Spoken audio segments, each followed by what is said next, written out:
guys, as you know, Kelly and I are homeschooled, so it's pretty cool when we're traveling because we get to learn a lot of stuff instead of just sitting in our room or in a classroom having to listen about something that we can't even see.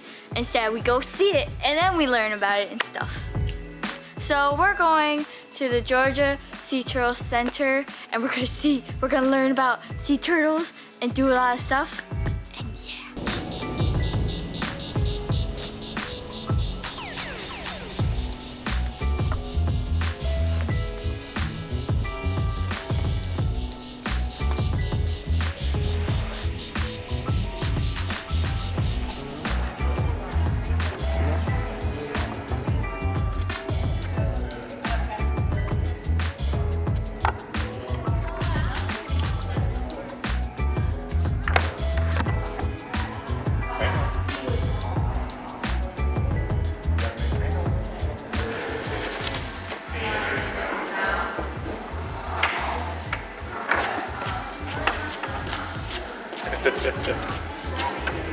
Look how tiny!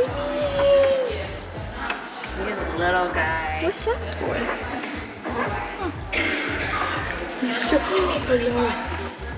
His name is Carlin. What? His name is Carlin. Carlin? I like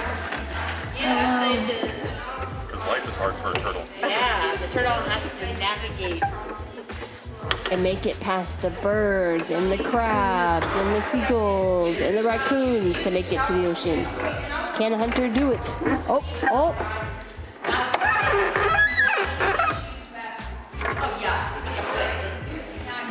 There's your pass. This is cool. Here's your pass.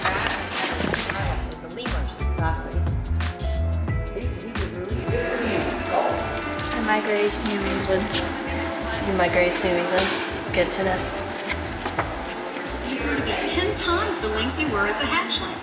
Your days were spent drifting in the Sargasso mats and warm ocean currents until you were 12 years of age. As you matured, you left the relative safety of the Sargasso Sea to make your way back to shallow coastal waters. I don't know if you guys know this about us, but we try to do a little something during our travels because we go out to eat as much as we do on our travels, and we live at the beach, and we love sea turtles and animals. What we do as the Jones family is we actually don't get straws. That is such a little thing, but to us, we're always going out to eat and we're always having drinks, so we just don't use straws. That is our way of kind of like helping out the environment. So what do you guys do? Leave a comment below and let us know how you as a family, what you do to make a difference out there.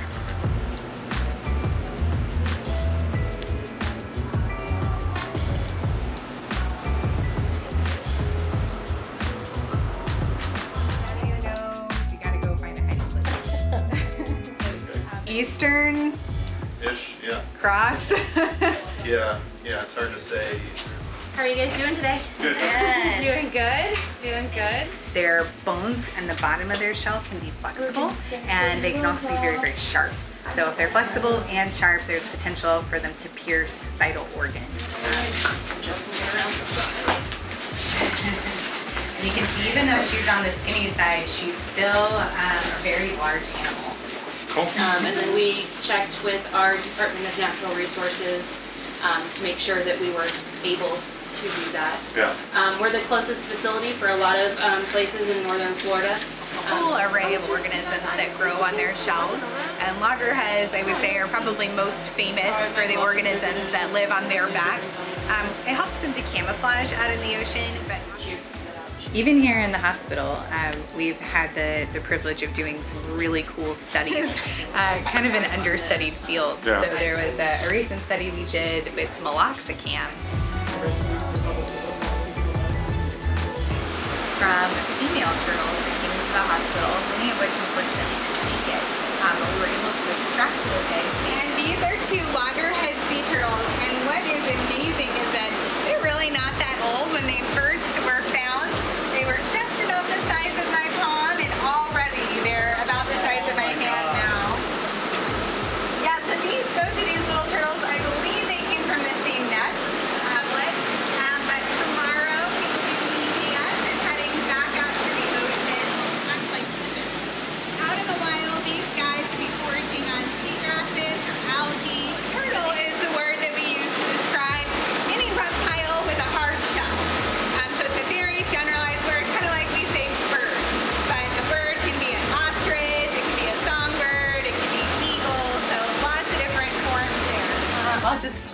our shrimp here. Just shrimpies. Yeah. Yeah, That's so what we call it too. so you'll see this is some frozen shrimp that's just been pulled out. And this is actually restaurant quality seafood. And then we also use the lettuces to make salads for our gopher tortoises.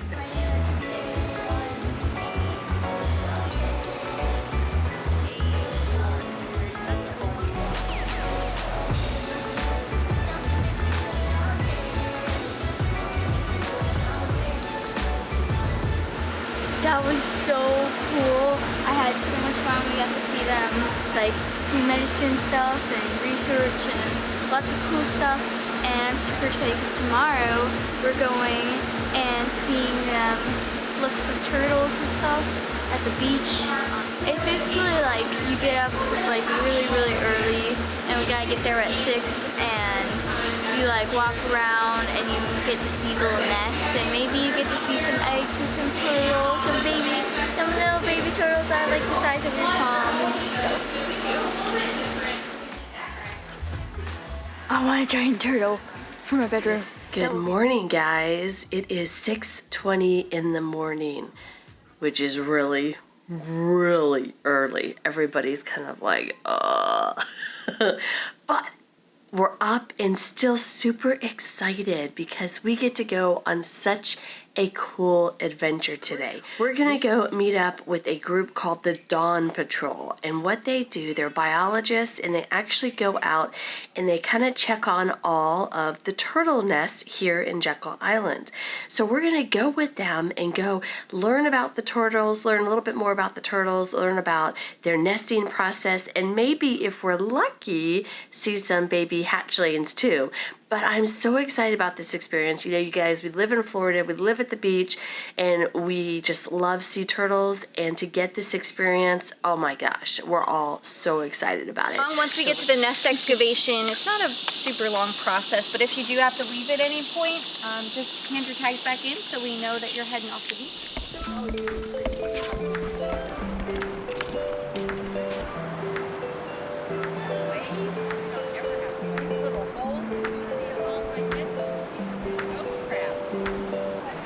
They do come up, they're the only other animal that comes up to nest on the beach.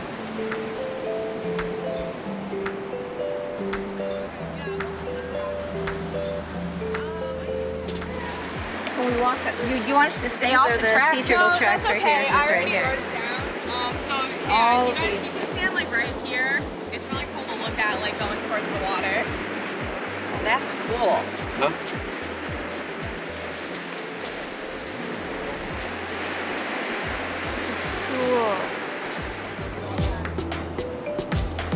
So this is so cool. The loggerhead turtle nesting area actually hatched last night. So these are all of the little turtles. All these tracks are turtle tracks going out to sea.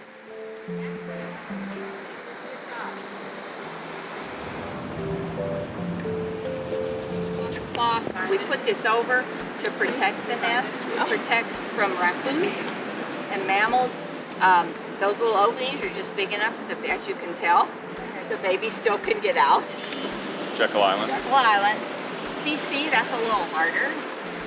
This is caretta. That's the Latin for loggerhead.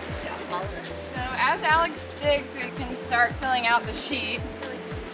This was emergence 276, so it was the 276th time a turtle came up onto our beach this season. We're in kilometer 12. As Robin said, it was laid on July 8th. We saw hatchling tracks on September 3rd. So as every morning we come and drive down the beach and check on every single nest to see if it's hatched, because if it has, we come and dig it up 5 days later, and it was relocated. Let's see, washovers. So the nest didn't get washed over at all, but the Aya stake, which you can see down there, which is pretty low, which is why we relocated it, got washed over 7 times, which generally from my fingertip to my sleeve, how deep they are. So they have to be soft in order to fall from the mom and not break at the bottom of the tube. So we had 100 nests, but we had 176 false crawls already at that point in the season. pretty amazing that she does that with just her big black back flippers. Around the first of May, and basically before they leave. Yeah, by the time they're calling.